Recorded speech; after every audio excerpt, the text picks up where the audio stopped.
Welcome to the Everything Food Podcast. We're pulling back the curtain on the culinary industry, serving up raw stories, juicy industry gossip, and expert analysis. From the sacred traditions passed down through generations to the high stakes dangers of the industry, we're leaving no stone unturned. So grab a seat at the table. It's time to find out what's really cooking. I'm your host, Chef Anthony Jordan. We're here with Chef Angela Sweeney, and we're just going to jump straight in. We was already there. Hopefully we can revisit some of the things that we was talking about before the camera came on. And Angela, welcome. Thank you for having me. No problem. Trained chefs, home cooks. What you think? What's your take? Well, I feel like we're blessed to have both. We need each other.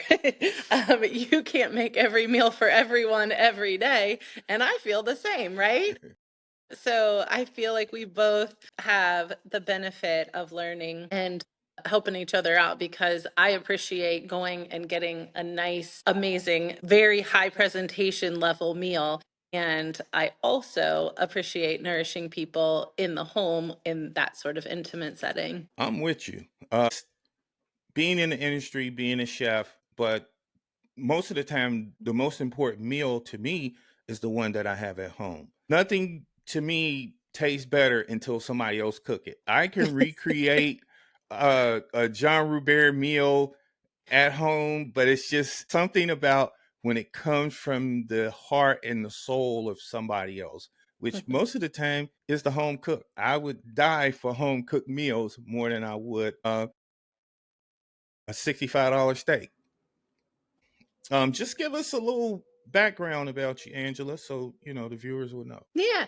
So I actually have been a Pampered Chef consultant. And so I started as a consultant just to learn. I would call it my learn and earn program. So I could earn some money while trying to learn how to get some additional cooking skills. And I love that they brought people in and kind of showed us like knife skills and things like that. And then I was able to pass that on to other people in their home and kind of show them how to cook while also learning skills for my family because as a busy mom and having kids in sports and running all over the place, you need help yourself, right? So I felt like it's been fun to learn and I feel like it's always a journey. I always felt that, and maybe it was just me, I didn't really know something until I taught it. Because Mm-hmm. now that I have to teach Yeah. it, I really need to know it because if somebody asks me a question and I don't know it, I'm going to look bad. So when I'm teaching, I'm going, hey, there was some gaps over here. I didn't know that. I'm finding out stuff. I'm reading because I'm going to teach the class. And I Mm-hmm. got to know what I'm talking about. And I got to be able to execute it because if somebody asks me and I don't know, I'm going to look bad. So I get that. I love the home cooks. I think home cooks are the best. I think the food is the best. I think it's cooked with a element of soul and heart and passion. I don't think it could be a chef without home cooks. The chef, though, are more industry. We Yeah. in the industry. We out here. We're cooking for clients, patients, customers, people having fun, events, caterings, and things like that. Sort of precision. And I would love to learn from your level of precision that you have to think of different things like finishes and garnishes and the presentation and the temperature as it's being delivered versus me just grabbing it from the stove. Yeah, it, because it becomes a little bit more formal as a Mhm. hired chef. It's Mhm. recipes. It has to taste the same whether you bought it today or you bought it 6 months from now. It needs to be the same. When at home, you can just kind of play and I'm gonna throw this in there today and I'm gonna do this. But when that customer walks in and he's looking at that menu, and Lord help you if it's a picture on that menu, it needs to almost look just like that picture because that customer is going to give that waiter the blues, and that Yeah. waiter's going to come back and say, "Hey, that customer's not happy because it didn't look like or it didn't taste as described." Mm. And as a chef in the industry, out and working in restaurants and catering and stuff like that, there is a level of expertise. There's Mhm. a you got to do. There's a lane. You got to stay in it. Yeah. So it's both are very important because you learn at home. I was talking to the seniors today, and it dawned on me that prior to walking into a restaurant, I never had to cook. Mom was cooking, grandma was Hmm. cooking. It was hospitable to knock on the door, a friend's house. Mom Hmm. opened the door, he opened the door, and they're going, just, put an extra plate at the table. Yeah. So it was good. Somebody gave me a picture of my grandmother a few years ago, and she had on chef uniform, and I was shocked. I had never seen it. I was like, maybe Oh, that's where it come from. oh, Maybe that's that's so where it comes exciting. from. Yeah. Yeah. So you were So we learning just before you even knew it. It was in your DNA. I think it was in the DNA. Now I will mess up something, I'll burn something, but for the most part, it's a passion. It's a Hmm. blessing. I don't take it lightly. I think it was something it was just meant to be. It's fluid. It's normal. I don't consider myself to compete with other chefs. I feel like we're family and we should all stick together and Yes. support each other. Sometimes people want it to be competition. I've been in the industry 40 years and I'm still learning. I still feel like I ain't even out of the first grade. you know. So But that's why you love that's it. how I I feel. think that when you're always wanting to learn and always like picking up on new pieces and new little bits and stuff, that's what makes you relevant. And I feel like that is a sign that you do enjoy it and it's not, just something you have to do. Name a pet peeve. Tell me a pet peeve about the whole thing. Okay, so from cooking at home is when people use your inventory wrong. Let's go with that. I know you have inventory in the professional setting, but imagine that you're trying to make a cake that requires sour cream. And you go to get your sour cream, and your family has opened the sour cream, uses as some dip for some chips, and put it back in the fridge. Tell me how you're going to make your cake without that ingredient. You was using the sour cream. You had it set to use it for the cake, and they used it for the Yes. taco salad. Exactly, exactly. So I would say a pet peeve is obviously in a restaurant it's different. Like sometimes your inventory goes bad. Obviously, sometimes the vendor didn't bring as many gallons of Whoa! whatever as you were supposed to. But it's similar. I mean, you just have to learn how to adapt. So, oh, we don't have sour cream. Maybe I can take some yogurt and maybe I can take some milk and kind of whisk it up and throw something in it and just change the consistency. And now I've adapted and I've made this recipe work. Now, I'm glad you said that because that's when the cereal, say for I worked at a place and they would put the ticket in Mm-hmm. for the order for the customer. Mm-hmm. But when they put the ticket in, they don't just put the ticket in, they'll say, "This is Miss Sweeney's ticket. Miss Sweeney been and her husband been coming here for 30 years. You think they're gonna notice that you didn't use that sour cream? They're gonna know. They've been coming here every Friday for the last 30 years. They're Right. gonna know that you switched out in a discerning a good customer, somebody that's usually a foodie Yeah. is going to know. That might cause problems. At home it's cool.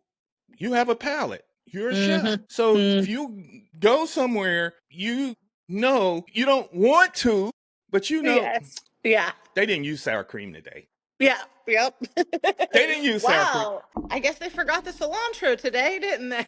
Right. They forgot the cilantro, They didn't put cilantro. Hey, waiter, can you come here for a Yeah. minute? This is not the same. And they're going, yeah.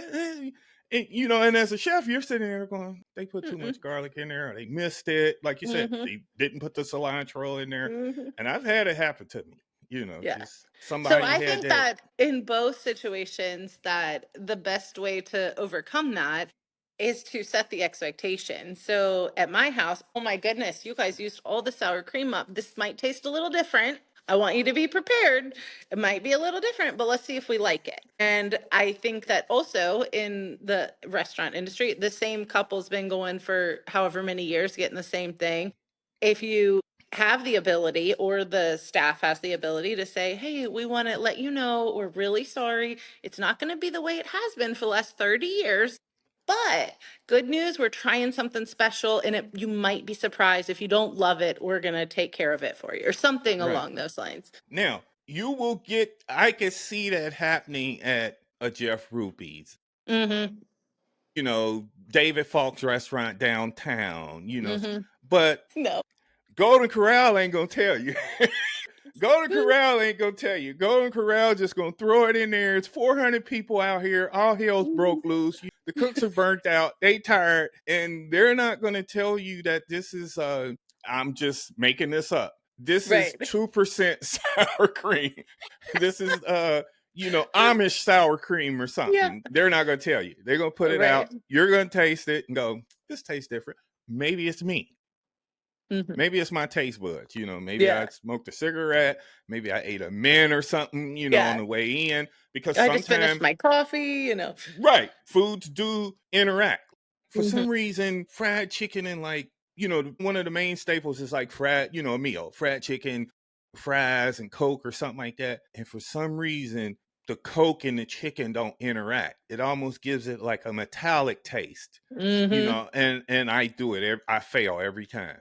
Yeah, give me the meal, and I'll eat the chicken. Chicken's good. Eat some fries, and I'll chase it with that pop, and all of a sudden I get this like metallic backwash, and I'm like, oh, what's that? Oh, I forgot for the millionth time. It's that's what it is. But I love just everything about it, and that's why I Mm-hmm. wanted to do this podcast, because we'll eventually talk about everything. Food, anything has to be floor mats, the right shoes, non-slip shoes, equipment that we use.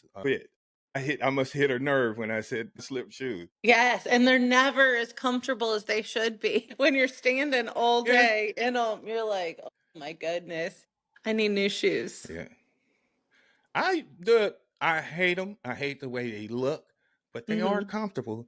And those Crocs, can't stand them. Can't stand the way they look. But for some reason, I don't have a lot of the physical aches when I wear those. But Mm-hmm. if I'm trying to be cool and I Yeah. wear some Chucks or Mm-hmm. some what's those the ones they sell at Walmart, the tread safe or something like that. Mm-hmm. Those disintegrated probably in like 90 days.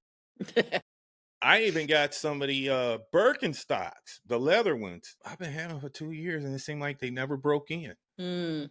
So I don't, maybe Mm-hmm. I got the wrong pair or something to that effect. But the Crocs, I can't stand them, and they make your feet sweat because they're rubber or plastic or Yeah. something like that. They You have got to to wear breathe. socks with them. Yeah. Yeah, Yeah. ugh. What are your pet peeves, Chef? Being late. In the whole grand scheme of it, I just feel like if you're late, you're kind of working behind. Mm-hmm. It's disrespectful, especially if you're with a team. Mm-hmm. Other people are counting on you to show up and do your part. It's like Joe Burrow being late to the game. Or injured. He's Joe Burrow. Yeah. He's Joe Burrow. He's going to get the job done, but you're late to the game. So if Right. you're late, you're not mentally, emotionally prepared for about what's going on. Something can go wrong, which in most kitchens, home or commercial, Mm-hmm. usually happens. Mm-hmm. You could be at home getting ready to feed some incoming relatives from out of town or Mm-hmm. something. You've told them, you got them gassed up. Hey, there'll be food for you when you get here. And then Mm. on the way, you decide, you know what? I'll just stop and shop for a pair of shoes. Don't worry about them. I'll feed them when I get there. Yeah. I seen a pair of shoes I like at the mall. You are late and they tired and frazzled and frustrated. You told them, hey, dinner be ready at 5.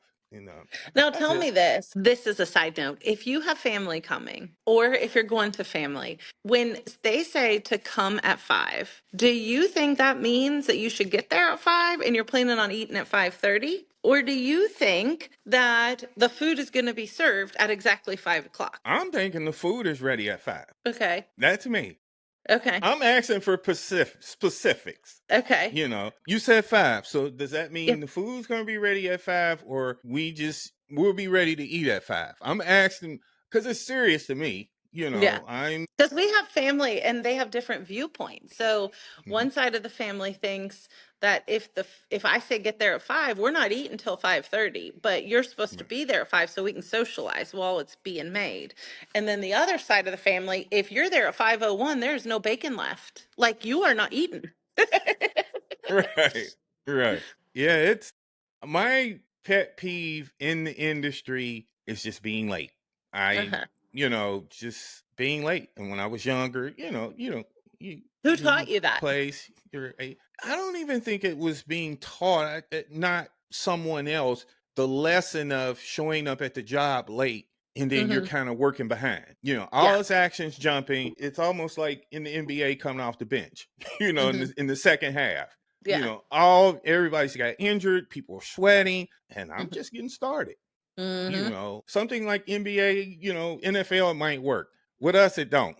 You know, No. it don't work. Yeah. You're behind. People got to tell you what to do, update you real fast. On Hmm. what happening, what needs to be done, and I've had people. I was clear. I ask my buddy all the time. I say, "Hey, when I talk to you sometime, am I talking in Spanish or some different language? Because I can look somebody in their face. I can say real clear, concise. This is what's going on. It's very important. We need Hmm. you here at 5." Hmm. And they'll call me at 5 and say, I'm on my way back from Chicago. Huh? Yeah. Yeah, I'll be there in an hour. I'm going, okay. And an hour passed, and I say, Hmm. where are you? They won't answer. And then when they finally do answer 2 hours later, and I say, well, we're leaving. We're walking out the door. I'm the bad guy. And I'm Yeah. shocked. You know? I'm shocked. I'm like, we're done. Matter of fact, we don't even need you now. Because now I gotta try to live in both worlds. I gotta try to live in what's going on in front of me, the event, and then explain to you what you missed, what's happening now, and what you need to do so we can move forward. That's too Right. much. Yeah, that's way too Yeah. much. But Yeah. appreciate you showing up, and thank you as always. And we're gonna have a great weekend.